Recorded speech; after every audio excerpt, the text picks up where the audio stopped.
கண்ணியத்திற்குரிய எல்லாம் வல்ல அல்லாஹுவின் நல்லடியார்களே, அல்லாஹுடைய பேரருளால் அவன் நம் மீது கடமையாக்கி இருக்கின்ற ஜும்மாவுடைய தொழுகையை நிறைவேற்ற வேண்டும் என்பதற்காக வேண்டியும் அவனுடைய மார்க்கத்தை அதன் தூய்மையான வடிவத்திலே அறிந்து கொள்ள வேண்டும் என்ற உயர்ந்த நோக்கத்திற்காகவும் நாம் எல்லாம் இங்கே ஒன்று குழுமி இருக்கின்றோம். அல்ஹம்துலில்லாஹ்.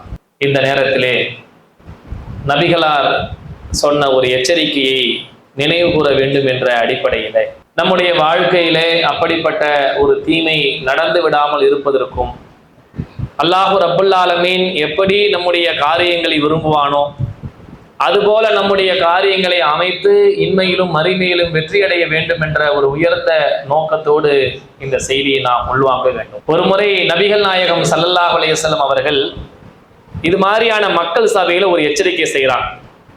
நாளை மறுமை நாளிலே அல்லாஹு ரப்புல் ஆலமீன் ஒரு 3 நபர்களை பார்க்கவும் மாட்டான், பேசவும் மாட்டான், அவர்களை தூய்மைப்படுத்தவும் மாட்டான் என்று சொன்னார். அப்ப சஹாபாக்கள்லாம் கேட்கிறாங்க, அல்லாஹ்வின் தூதரே, யார் அப்படிப்பட்ட மிக மோசமான மக்கள் யாரு அப்படின்னு கேட்கிறாங்க. அப்ப ரசூல் ஸல்லல்லாஹு அலைஹி வஸல்லம் விளக்கம் சொல்றாங்க, இந்த உலகத்துல ஒரு பொருளை தர்மம் செய்து விட்டு அதை சொல்லி காட்டுபவன் இருக்கிறான் இல்லையா, அவனை அல்லாஹ் மறுமையில பார்க்கவே மாட்டான். அதே மாதிரி 2வது யாருன்னு கேட்கிறாங்க, அவர் இந்த உலகத்துல அவருக்கு வன தேவைகள்ல பிறருக்காக வேண்டி உழைக்கிறது, பிறருக்காக கஷ்டப்படுறது, இந்த மாதிரியான ஒரு சூழ்நிலை இருக்கும் பொழுது அவர் என்ன செய்யறாருன்னா, தனக்கு ஒரு பொருளை விற்க வேண்டும் என்பதற்காக வேண்டி பொய் சத்தியம் சொல்லி அந்த பொருளை விற்கிறது. காசு பணத்தை சம்பாதிக்கிறதுக்காக வேண்டி ஒரு பொருளை கொடுக்கறது வாங்குறதுன்ற மாதிரியான சூழ்நிலை இருக்கும்போது அந்த பொருளை விற்கிறதுக்காக வேண்டி கூடுதலான ஒரு தொகையை சொல்றதோ அல்லது அந்த பொருள் ஒரு பெரிய தரத்தை உயர்த்தி சொல்வதற்காகவோ அவர் பொய்யான முறையில வார்த்தைகளை சொல்லி சத்தியம் செய்து யார் விற்கிறானோ அவனை அல்லாஹ் மறுமையில பார்க்கவும் மாட்டான், பேசவும் மாட்டான். இனி நிறைய நடக்குல்ல, நம்மகிட்ட உள்ள ஒரு பொருளை விற்கிறதுக்காக வேண்டி ரொம்ப கூட குறைய பேசிடுவோம். அது அப்படிப்பட்ட பொருள் பயங்கரமா இருக்கும், சூப்பரா இருக்கும், அதை வாங்கி பாருங்க, நீ மீண்டும் மீண்டும் கேட்பீங்க. அதுல உண்மையா இருந்தா ஓகே, அதுல சொல்லக்கூடிய தகவல்ல உண்மையை சொல்லி நீங்க அந்த மாதிரி வித்தீங்கன்னா பிரச்சனையே கிடையாது.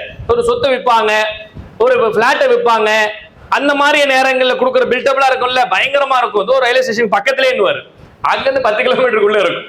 ரயில்வே ஸ்டேஷனுக்கு பக்கத்துல 10 கிலோமீட்டருக்குள்ள இருக்கும். தண்ணி அப்படியே அப்படியே இளநீர் மாதிரி இருக்கும்மா, தண்ணி வாயில வச்சா உப்பு கைக்கும், இளநீர் மாதிரி இருக்கும் தண்ணின்னு கூட சொல்லுவாங்க. அந்த மாதிரியான ஒரு பொய்யான விஷயத்த சொல்லி இப்போ பக்கத்துல இருக்குது, ஏர்போர்ட் இருக்குது, இப்போ ரயில்வே ஸ்டேஷன் இருக்கு, பஸ் ஸ்டாண்ட் இருக்குது, ஸ்கூல் இருக்குது அப்படின்னு பயங்கரமா சொல்லுவாங்க. எல்லாமே இருக்கும். எங்க இருக்கும்னா 10 கிலோமீட்டருக்கு அப்பால இருக்கும், ஆமா 20 கிலோமீட்டருக்கு அந்த பக்கம் இருக்கும். அதையெல்லாம் இவங்க என்ன செய்வாங்கன்னா தவறான முறையில பொய்யான முறையில சொல்லி விற்கிறத பாக்குறோம். இது மாதிரியான விஷயத்திற்கு அல்லாஹ்வை முன்னிறுத்தி பொய் சத்தியம் சொல்லி ஒரு பொருளை விற்பானால் அவனை அல்லாஹ் மறுமையில் என்ன மாட்டான், பார்க்கவும் மாட்டான், பேசவும் மாட்டான்ட்டாங்க. 3வது என்ன சொல்றாங்க, தன்னுடைய ஆடை அணி போடுறாங்க இல்லையா, ட்ரெஸ் போடுறாங்க இல்லையா, அந்த ஆடை அணியும் பொழுது கணுக்காலுக்கு கீழே கரணிக்காலுக்கு கீழே அவர் ஒரு பெருமைக்காக வேண்டி ஆடை அணிபவர் என்று சொன்னால் அவரையும் அல்லாஹ் மறுமையில பார்க்க மாட்டான். அந்த காலத்துல இந்த பெருமைக்காக வேண்டி ட்ரெஸ் எல்லாம் பாத்தீங்கன்னா அப்படியே தரையில பிரட்டிட்டு வருவாங்க, அப்படியே இழுத்துக்கிட்டு போகும். அது மாட்டுக்கும் ஏன் இந்த மாதிரி எல்லாம் போடுறாங்கன்னா அதுல ஒரு ராஜாக்கள், மன்னர்கள், அரசர்கள் இது மாதிரியான ஒரு பெருமைக்காக ஆடை அணியக்கூடிய ஒரு வழக்கம் எல்லாம் இருந்திருக்கும் போல அந்த மாதிரி ட்ரெஸ் இன்னைக்கு போடுறத ஃபேஷன் நினைக்கிறாங்க. நீ கூட சில பிள்ளைகளை பாத்தீங்கன்னா அப்படி பேண்ட் எல்லாம் பாத்தீங்கன்னா பயங்கரமா தரையெல்லாம் பெருக்கிட்டு இழுத்துட்டு போவான். ஏன் அப்படின்னு கேட்டா அது ஒரு ஸ்டைலு, அது ஒரு மக்கள்கிட்ட பாக்குறதுக்கு நல்லா இருக்குது, அவங்க விரும்புறாங்க அப்படின்னு சொல்லி ட்ரெஸ் போடுறாங்கல்ல. இதையெல்லாம் நபிகள் நாயகம் ஸல்லல்லாஹு அலைஹி வஸல்லம் அவங்க நீ செய்யற எந்த ஒரு காரியமா இருந்தாலும் இறை திருப்தியை மையப்படுத்திதான் இருக்கணுமே தவிர மனிதனுடைய திருப்திக்காக செய்யக்கூடாது. இந்த 3 விஷயம் நீங்க சிந்திச்சு பாருங்க. இந்த 3 செய்தி ரசூலுல்லாஹ் சொல்றாங்கல்ல, அவர் மறுமையில அல்லாஹ் பார்க்க மாட்டான், பேச மாட்டான், தூய்மைப்படுத்த மாட்டான்னு 3 செய்தியை சொல்றாங்கல்ல. இந்த 3ஐயும் நீங்க அப்படியே நிதானமா சிந்திச்சு பாருங்க. 3மே இறை திருப்திக்கு மையப்படுத்தாம உலகத்துக்காகவோ பெருமைக்காகவோ பகட்டுக்காக செய்யற இந்த 3 விஷயங்கள்ல நாம செய்யற காலத்தான் அல்லாஹ்வுடைய கோபத்துக்கு உள்ளாயிடுறோம். முதல் விஷயம் என்ன சொல்றாங்க, நாம சொல்லக்கூடிய கொடுக்கக்கூடிய ஒரு பொருளை சொல்லி காட்டி அவங்கள வேதனைப்படுத்தவே கூடாது. அவ்வளவு விஷயத்துக்காக வேண்டி நாம உதவி செய்வோம். படிப்புக்காக உதவி செய்யலாம், ஒருவருடைய வாழ்வாதாரத்துக்காக உதவி செய்யலாம், அல்லது வேற ஒரு விஷயத்தை அவங்களுடைய இஸ்ஸத்துக்காக வேண்டி உதவி செய்யலாம். இந்த மாதிரியான செய்திகள்ல நம்ம மக்கள்கிட்ட என்ன மாதிரியான குணம் வந்துருதுன்னா ஒரு கட்டத்துக்கு பிறகு சொல்லி காட்டக்கூடிய ஒரு விஷயம் சாதாரணமா வந்துடும். இந்த செய்தியை ஒருவர் செய்வதற்கு காரணம் நம்ம நினைக்கலாம், அற்பமா நினைக்கலாம். என்னப்பா நம்ம தானே கொடுத்து வளர்த்தோம், நம்ம தானே பெரிய ஆக்கணும், நம்ம தானே அவனை பெரிய படிக்க வச்சோம், அதை தானே சொல்லி காட்டினா இல்லாதைய சொல்லிவிட்டேன். இல்லாத ஒண்ணும் சொல்லல, இருக்கிறது தானே சொன்னேன். நான் கொடுத்தேன் வச்சேன்றத நம்ம சொல்லி காட்டுறதுல என்ன தப்பு இருக்க போது நம்ம நினைப்போம். ஆனால் நபிகள் நாயகம் ஸல்லல்லாஹு அலைஹி வஸல்லம் அவங்க நீ கொடுத்த உதவியை அவருக்கு சொல்லி காட்டி அவரை துன்பப்படுத்திய காரணத்தினால எவ்வளவு பெரிய வேதனை, அல்லாஹ் மறுமையில பார்க்க முடியாத அளவுக்கு ஒரு குற்றத்துக்கு உள்ளாயிரும். எவ்வளவு பெரிய இஸ்ஸத்தை அந்த மாதிரி எடுத்திருக்காங்க தெரியுமா? சின்ன வயசுல கொடுத்துருவாங்க, அவங்க அதுல கஷ்டப்பட்டு அந்த உதவினால நல்ல நிலைமைக்கு வந்திருப்பாங்க. அதுக்கு பிறகு ஒரு 10 வருஷம் 20 வருஷம் கழிச்ச பிறகு என்ன செய்திருவாங்க, என்ன நான் பெருசா காசு சம்பாரிச்சிட்டேன், என்ன பெரிய அளவுக்கு வீடு கட்டிட்டேன், நான்லாம் அன்னைக்கு பார்த்து உனக்கு பிச்சை போகலன்னா நீ இந்த நிலைமைக்கு வந்திருப்பியா? நானா போட்ட பிச்சையினாலதான் நீ படிச்சிருக்கிற, ஒரு கடையை வச்சுட்ட, அல்லது ஒரு வேலைக்கு போயிட்ட, அல்லது ஒரு வீடை கட்டிட்ட, இன்னைக்கெல்லாம் நீ பெரிய ஆளா ஆயிட்டு எங்களை கண்டுக்க மாட்டேங்கிற, பேச மாட்டேங்கிற, எந்த உதவியும் செய்யாம இருக்கிற, அன்னைக்கு நான் செய்யலைன்னா நீ என்ன இருப்ப என்ற வார்த்தையே அற்பமாக உறவுகளிடையே வரத பார்ப்போம். சொந்த பந்தங்களுக்கு இடையே இந்த வார்த்தை சாதாரணமா சொல்லிடுவோம். இது எவ்வளவு பெரிய பாரதூரமான ஒரு விளைவை மறுமையில உண்டாக்குது என்ற ஒரு விஷயம் நம்ம யாருக்கும் தெரியாது. நபிகள் நாயகம் ஸல்லல்லாஹு அலைஹி வஸல்லம் அவங்க எவ்வளவு எச்சரிக்கை பாருங்க. இதெல்லாம் நம்ம சாதாரணமா நடக்குதா இல்லையா? ஊர்ல, உறவுகள்ல, சொந்தங்கள்ல, தெரிஞ்சவங்கள்ல, ஜமாத்தார் இடத்துல இந்த காரியம் சர்வசாதாரணமாக நடந்துகிட்டு இருக்க ஒரு விஷயம்.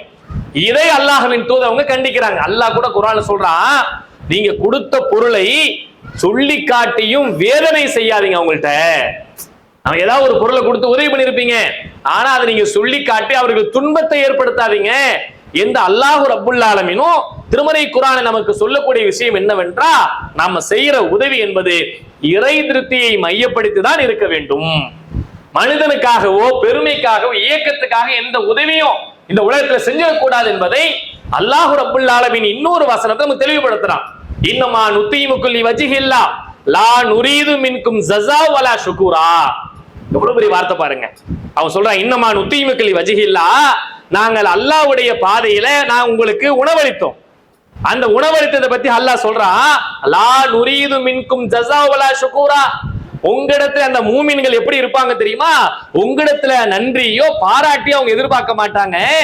இறைவனுடைய திருப்திக்காக, இறைமுகத்துக்காகத்தான் உங்களுக்கு உணவளிச்சாங்க. யாருக்காக கொடுத்திருக்காங்க? அல்லாஹ்வுடைய திருமுகத்துக்காக. அப்படிப்பட்ட மூமின்களுடைய பண்பு இருக்கும் என்று அல்லாஹ் திருக்குர்ஆன்ல சொல்றான். ஏன்? அவங்கள்ட்ட நீ எந்த உதவி எதிர்பார்க்கிறாத. நான் இன்னைக்கு உனக்கு உதவி செஞ்சு படிக்க வச்சுட்டேன்னா நீ பெருசாயி என்ன நீ கொடுப்ப, 10 வருஷம் கழிச்சு நீ எனக்கு உதவி செய்வன்றதுக்காகத்தான் இன்னைக்கு கொடுத்தன்ற அந்த நோக்கத்துக்காக செஞ்சிடக்கூடாது. அன்னைக்கு 20 வருஷம் கழிச்சு அவன் நமக்கு உதவி செய்யலன்னா சுட்டி காட்டுற மாதிரி ஆயிடும். அன்னைக்கு செஞ்சல, நீ எதுவுமே கொடுக்காம போயிட்டியப்பா, அன்னைக்கு கஷ்டப்படுற நேரத்தை செஞ்சுமே இன்னைக்கு நீ கொடுக்கலையேன்னு சொல்ற வார்த்தை ஏன் வருதுன்னா, 10 வருஷம் கழிச்சு இது ஒரு கிரெடிட்டா வரும் நமக்கு, 15 வருஷம் கழிச்சு கிரெடிட் நமக்கு கிடைக்கும் என்ற ஒரு நோக்கத்துக்காக செஞ்சிருக்காங்க போல. அதனால அல்லாஹ் சொல்லுகிறா, லா நுரீது மின்கும் ஜஸா வலா ஷுக்கூரா. அந்த மூமின்கள் இறைவனுடைய திருமுகத்துக்காக உதவி செய்து விட்டு உணவளித்து விட்டு அவங்க என்ன சொல்லுவாங்கன்னா, இதுக்கான கூலியை உங்களிடத்தை நான் எதிர்பார்க்கல, இதனுடைய பிரதிபலனை உங்கள்கிட்ட நான் எதிர்பார்க்கல, இதனுடைய நன்றியை நான் உங்கள்கிட்ட எதிர்பார்க்கலன்னு அந்த மூமின்கள் சொல்லுவாங்க என்று அல்லாஹ் ரப்புல் ஆலமீன் சொல்லுகிறான் என்றா, நீங்க நம்முடைய வாழ்க்கையில சிந்திச்சு பாருங்க. நான் அப்படியான நிலையில தான் கொடுக்கிறேனா? நம்முடைய தர்மங்கள் அப்படி இருக்குதா? நம்முடைய உதவிகள் அப்படி இருக்குதா? நம்முடைய வேலைகள் அப்படி இருக்கா? நம்முடைய சேவைகள் அப்படி இருக்கா? எல்லா கூலியும் இறைவனிடத்துல மறுமையில அல்லாஹ் தருவான் என்பதற்காக செய்யறோமா, அல்லது உலகத்துடைய பெருமைக்காகவோ, அல்லது அவங்க ஏதாவது நமக்கு ஹெல்ப் பண்ணுவாங்கன்றதுக்காகவோ, அவர்களுக்கு பின்னாடி நமக்கு ஏதாவது சொல்லி காட்டலாம் என்பதற்காகவோ நம்முடைய உதவி இருந்துடக்கூடாது. இதனாலதான் அல்லாஹ் ரப்புல் ஆலமீன் இந்த விஷயத்தை இவ்வளவு பெரிய பாரதூரமான ஒரு செய்தியா சொல்லி காட்டுறேன். கொடுத்த உதவியை சொல்லி காட்டுறது என்பது பாவம் என்று யாருமே பெருசா நினைக்க மாட்டாங்க.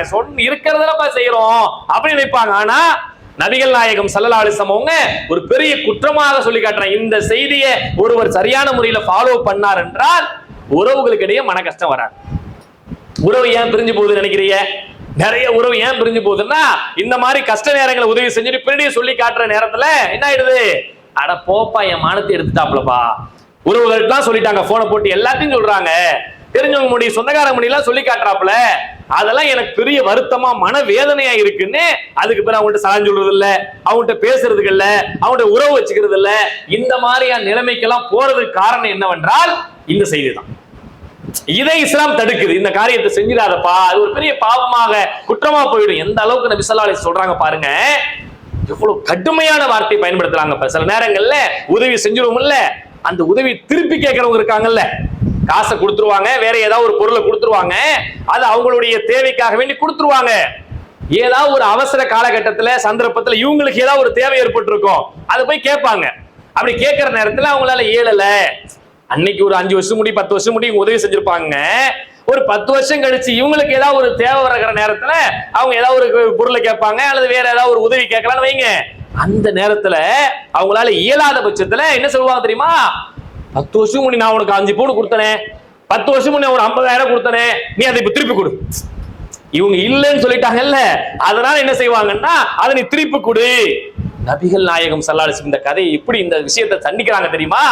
ஒருவர் உதவி செய்துவிட்டு அந்த உதவியை திருப்பி கேட்பார் என்றால் அதை நாய் வாந்தி எடுத்து அதை நக்குவதற்கு சாப்பிடுவதற்கு சமம் என்று சொன்னார்.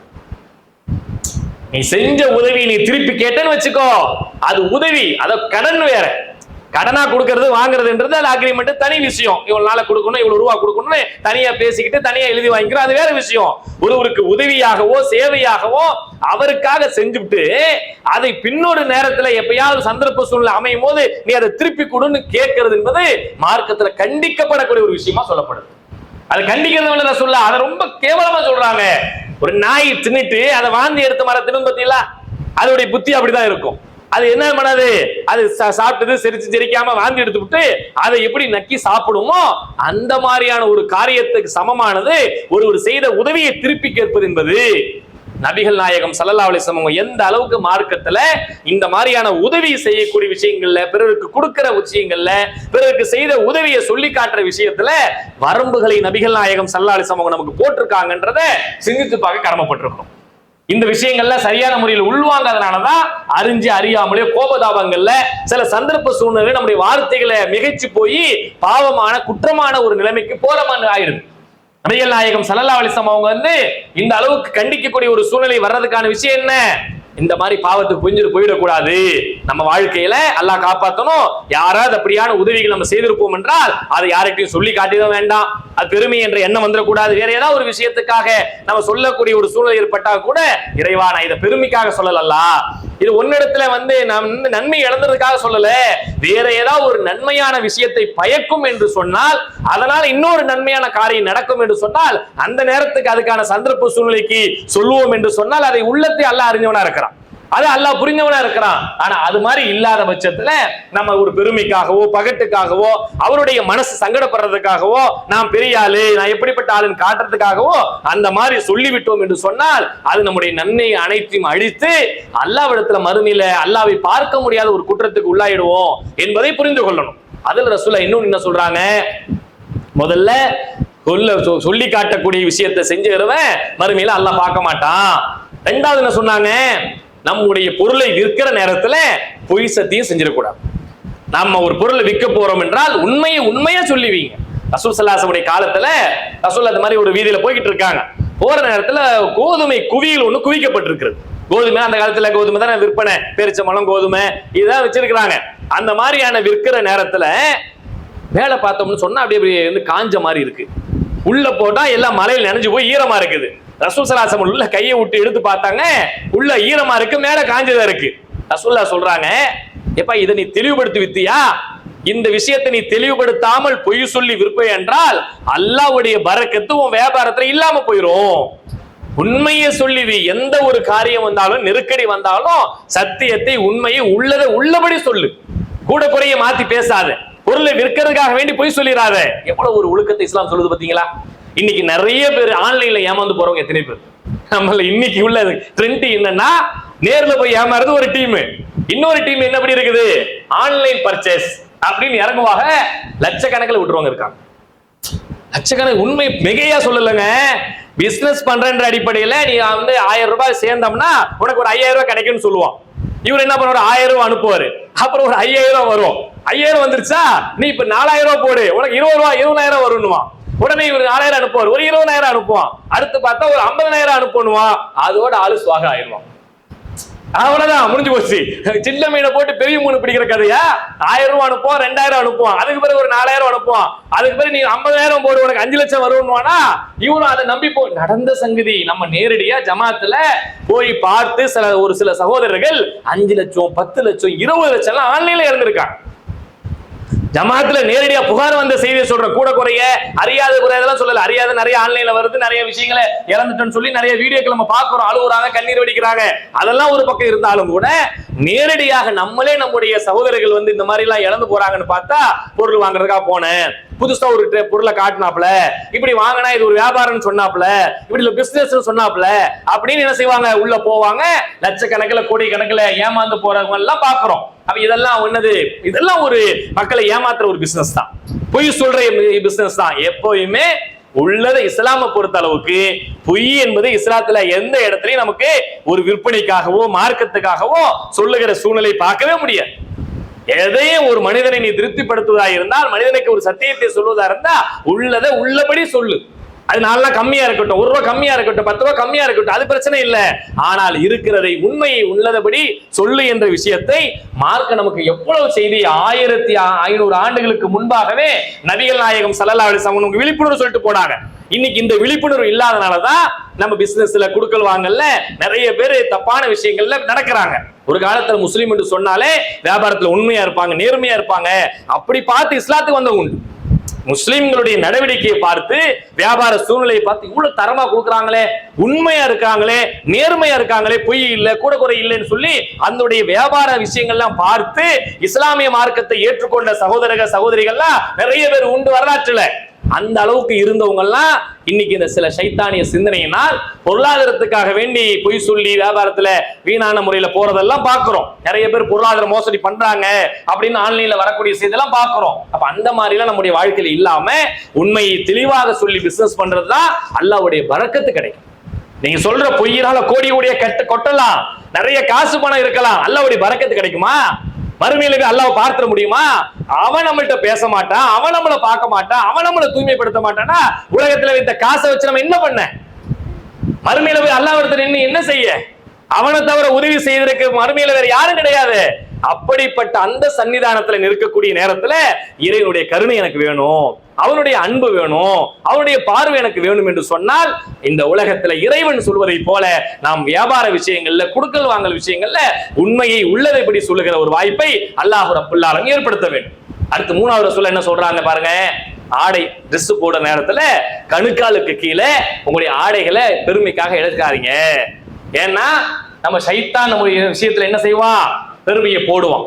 ஆடை நல்லா போடுறது தப்பு இல்ல. ரசூலுல்லாஹ் வந்து கேட்கறாங்க, அல்லாஹ்வின் தூதரே நல்ல ட்ரெஸ் போறது பெருமையாயிடுமா, நல்ல செருப்பு போறது பெருமையாகும்னா ரசூலுல்லாஹ் கேட்டாங்க. ரசூலுல்லாஹ்ட்ட கேட்டாங்க சஹாபாக்கள். இந்த மாதிரி செய்திகளை இன்னும் ஒரு நேரத்துல சொல்ற நேரத்துல அல்லாஹ் ரப்புல் ஆலமீன் இன்னல்லாஹ ஜமீலுன் யுஹிப்புல் ஜமால், அல்லாஹ் அழகானவன், அழகையே நேசிக்கிறான். அல்லாஹ் ரொம்ப அழகானவன், அழகை நேசிக்கிறான். நீ நல்ல சூப்பரா ட்ரெஸ் போடு தப்பு இல்ல, நீ நல்ல செருப்பு போடு தப்பு இல்ல, நல்ல அணிகலனை போடு தப்பு கிடையாது, அழகா இருக்கதான் அல்லாஹ் விரும்புறான். பார்க்கும் போது ஒரு முஸ்லிமை பார்க்கிற நேரத்துல அவன் நல்ல டீசென்டா அழகா சுத்தமா அவனை பார்க்கும் போதே ஒரு ஜீனத்தா இருக்கக்கூடிய அளவுக்கு நீ இருப்பா, அதையெல்லாம் தப்பு இல்ல. ஆனா ரசூலுல்லாஹ் அதை சொல்லிட்டு என்ன சொன்னாங்கன்னா, மக்களை கேவலமா நினைச்சிடாத. பெருமைன்றது எது தெரியுமா? நல்ல ட்ரெஸ் போடுறதெல்லாம் தப்பு கிடையாது, நல்ல அழகா போடு. அது ரசூலுல்லாஹ் தெளிவா விளக்குறாங்க. சஹாபாக்களுக்கு சந்தேகம் வந்துருச்சு. ரசூலுல்லாஹ் சொன்ன உடனே பெருமை அளிக்கக்கூடியவங்களை மறுமையில் அல்லாஹ் பார்க்க மாட்டான், அவங்களுக்கு சொர்க்கத்தை ஹராமாக்கிட்டான். கடுகளவு எவனுடைய உள்ளத்துல பெருமை இருக்கும் என்றால் அவர் சொர்க்கத்தில் நுழைய மாட்டாருன்னு சொல்ற நேரத்துலதான் அப்ப சஹாபாக்கள் கேட்கிறாங்க, அல்லாஹ்வின் தூதரே ஏதாவது பெருமைக்கா நம்ம நல்ல ட்ரெஸ் போறது செருப்பு போறதெல்லாம் பெருமையில வந்துருமான்னு கேட்கும் போது அதெல்லாம் வராதுப்பா என்று சொல்லிட்டு சொன்னாங்க. என்ன ஆயிடும்னா, நீங்கள் மக்களை இழிவாக கருதுவதும் சத்தியத்தை மறுப்பதும் தான் பெருமைக்கான அளவுகோல். எப்படி சொல்றாங்க பாத்தீங்களா? மக்கள் உங்கள்கிட்ட ஒரு நல்ல விஷயத்த சொல்ற நேரத்துல அது உண்மையா இருக்கும் பட்சத்துல, சரியா இருக்கும் பட்சத்துல, சரி பாய் நான் கரெக்ட் பண்ணிக்கிறேன், நான் என்ன மாத்திக்கிறேன், திருத்திக்கிறேன், சரி பண்ணிக்கிறேன் அப்படி என்று உள்வாங்கிற ஒரு மனநிலை இருக்கணுமே தவிர அவர் என்னப்பா என்கிட்ட சொல்றது, எனக்கு தெரியாத விஷயமா, நான் படிக்காததா, நானும் கிடைக்காத அனுபவமா, இவரு வந்து என்ன சொல்றது, இவருக்கு சொல்லிதான் நான் மாறிடணுமா, என்ற பெருமை வந்துடக்கூடாது. அவன் சொல்றது சரியா இருந்தா எந்த மதமா இருக்கட்டும், எந்த ஜாதியா இருக்கட்டும், எந்த குலமா இருக்கட்டும், அது மேட்டர் இல்ல. சரியான செய்தியா சொன்னால் அது குர்ஆன் ஹதீஸுக்கு உட்பட்டு இருக்கும் பட்சத்தில் நம்மளை திருத்தி மாத்தி சரி செய்யறது தான் இஸ்லாம் விரும்புவதே தவிர பெருமைக்காக வேண்டி எந்த சத்தியத்தை மறுத்துடக்கூடாது. மக்களை யாரையும் மட்டமா நினைச்சிடாது. அவருக்கு கூட குறைய படிப்பு இருக்கலாம், வசதி இருக்கலாம், அழகு இருக்கலாம், அதையெல்லாம் நம்ம கருத்துல கொண்டு இவரா அப்படியா அப்படின்னு நம்ம என்ன செஞ்சக்கூடாது, இலக்காரமா கேவலமா யாரையும் பார்த்துடக்கூடாது. இப்படி பார்த்தா உள்ளத்துல பெருமை இருக்குன்னு அர்த்தமாயிடும்.